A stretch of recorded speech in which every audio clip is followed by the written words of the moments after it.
We're back. This is BomerLife on CL 650.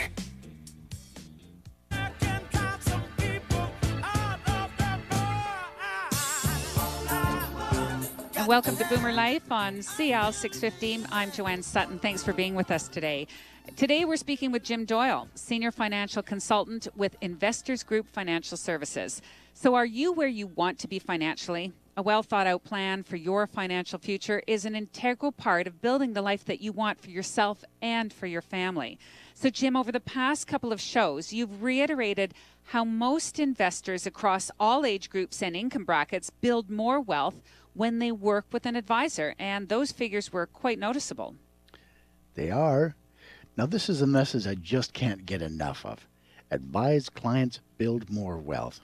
And the numbers, according to the IFIC studies, the Ipsos Reid, and the Dalbar studies, support this statement. Well, many of us would like to achieve more, but we seem to be floundering a little bit. Why would that be?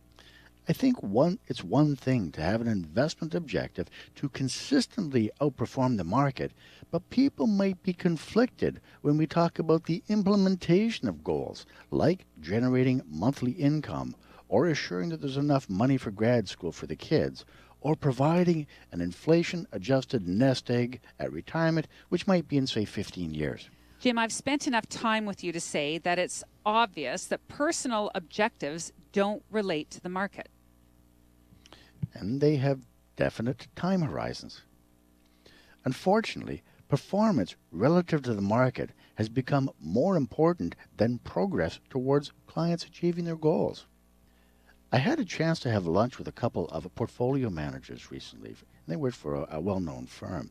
And as these conversations eventually do, we started talking about the average investor and their investing habits and expectations. Oh, I wish I could have been a fly on the wall for that conversation. Well, there weren't any trade secrets that were shared, but what was painfully obvious was the impact of the recency effect. Oh, that's right. You actually talked about that in the last show. The recency effect is how investors are heavily influenced by recent events. So could you go over a few of the points that were discussed then? Give us a reminder. Well, consider, if you will, that a big part of Canada's economy is about resources. And I'm going to get to the point here in just a bit, okay? Wasn't that long ago that the decline in this segment led to investors selling, trying to escape the volatility. Unfortunate, but many investors are chasing the same investments. Low volatility with good yields. So what I think I'm hearing is everyone's trying to buy the same stuff, and this forces the prices up. I suppose that the crux of this conversation revolves around, do you understand what you're actually investing in? Quite often, we see people holding investments with little understanding of what they have, the performance expectations, which benchmark to measure against, or what risks might affect them. Well, and that's why some listeners are happy that you're going to take a little time to take a closer look at one common benchmark right now, which would be the U.S. Dow. Imagine we were looking to create a portfolio with more foreign content in it. And for the sake of this conversation, let's suppose you wanted your foreign content to be in U.S. holdings. To get proper diversification and to manage risk appropriately, how would you choose what to include? The next question to ask is, how does this fit into your overall investment strategy? And the final one, would it be to meet your long-term financial planning needs? So, Jim, with investors looking for simple, do you choose a variety of stocks or indexes or mutual funds, or what do you use to match as your benchmark?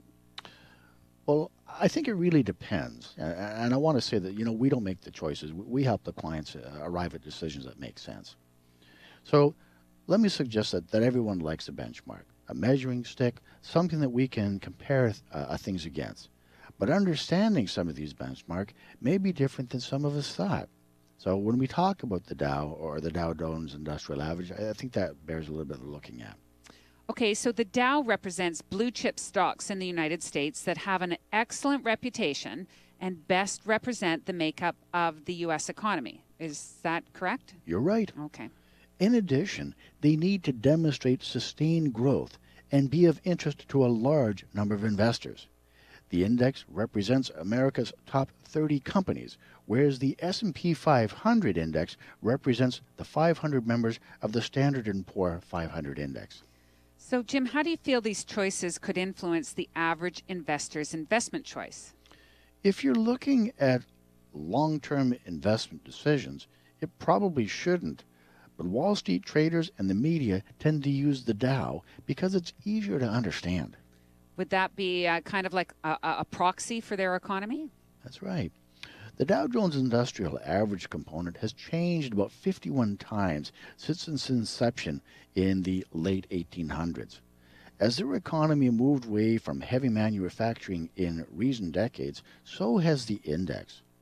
They've included more healthcare and technology to the point now where the industrial part of the component represents less than 19% of the index. Well, who would some of the big names be that left, and what are some of the newer additions? Well, AT&T was replaced by Apple, Alcoa, Bank of America, and Hewlett-Packard, of course, was dropped in 2015 and replaced by Goldman Sachs, Nike, and Visa. Interesting. I understand that price per share has a big influence on the index as well. Could you help us understand why that's important and maybe share a little bit on how some of the stocks are considered for inclusion? The stock selection process is well thought out, but it's complicated.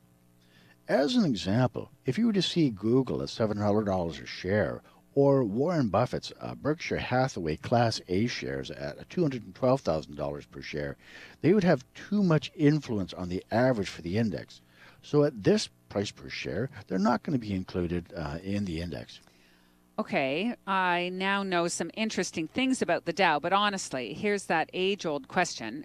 What does it mean for me? How does this have any bearing on the average investor? We all want to measure how we're doing relative to the market, a benchmark, or even our own goals. The benchmarks or indexes can give us information on the relative performance of our investments and encourage change. A written financial plan, reviewed and updated regularly, can also give us a sense of where we are financially and provide timely guidance on course directions when and as needed. Well, this is probably the time that our listeners have actually come up with a couple of questions. I hope you're writing them down. But here's the number to call Jim if you want the answers. 604-682-5431. When we talk about the Dow, very few investors structure their investment portfolios around the Dow 30, but it does highlight the importance of looking at what is in your portfolio and how it serves your financial plan. Simply put, the role of capital is to work on the investor's behalf when they no longer wish to work. One of the greater unknowns is how long will it last? Again, a written financial plan can help you model some of the outcomes. Well, if you've been listening up to this point, Jim reminded us that simply saving and investing is a good start, but doing it the right way is equally critical. Unfortunately, the potential for many baby boomers is to come up short on their retirement goals, and that's been well chronicled in the press over recent years. Well, summarizing two risks that you've raised so far is, number one, overlooking the need to take some risk, and number two, becoming too conservative in your asset allocation. So what are other investing mistakes that baby boomers must avoid? In speaking with folks about their investments as they near retirement, that if they have a reasonable asset allocation for their age, their biggest retirement risk comes not from losing money on their investments, but rather from the impact of inflation. An inflation rate of 3% cuts your purchasing power in half in almost 24 years. With inflation so low over the past few years, I can actually see why many retirees might be overlooking the need to have enough investment risk in their investment portfolios to sort of counter the impact of inflation throughout all of their retirement years, not just some of the years. Well, two other areas where boomers could be making mistakes is not having a good income withdrawal strategy in place to fund their lifestyle and ignoring the impact of longer life expectancies. What I've heard so far, when establishing this partnership, it's essential for you to be engaged. If it's approached as a partnership, then you can start with being clear you have a role in achieving your objectives with responsibilities to ensure the partnership is successful. Both you and your advisor have roles to play. I do believe financial planning can be a lot easier for most people if they're willing to worry less by planning more. That's good, Jim. Plan more and worry less. I've heard it before. Giving clients a role in achieving their objectives along with establishing their responsibilities seems like a tangible way of really helping to foster trust and loyalty and, of course, building confidence. Only by knowing you and your family well can we talk clearly about your expectations. By following a well-thought-out process and being clear about your role and responsibilities, as well as our role and responsibilities, this partnership can thrive. Financial wellness. That's what I'm hearing. Sounds like advisors need to help clients look at the bigger picture. Give us your perspective on this.